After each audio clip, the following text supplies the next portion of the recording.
Сіздің аты жөніңіз кім? Әсия. Жасың нешеде? 49. Қай жерде тұрасың? Қараүлтөбе.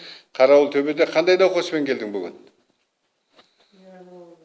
Неврология. Бүгін 29 қаңтар 2014 жыл. Бірінші рет келіп тұрсыз маған. Неше жыл болды бұл науқаспен ауырғаныңа? 3 жыл. 3 жыл. Емделе алмадың, осындай күйде келе жатсың ғой. Кәне жаймен қозғалыс беріп көрші. Жүр әрі қарай. Әрі қарай жүр.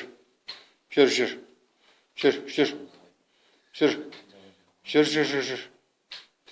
Жаңа бірінші ем алып тұрсың. Бірінші ем алғаннан кейін қандайсың қазір? Кішкене икем бар ма?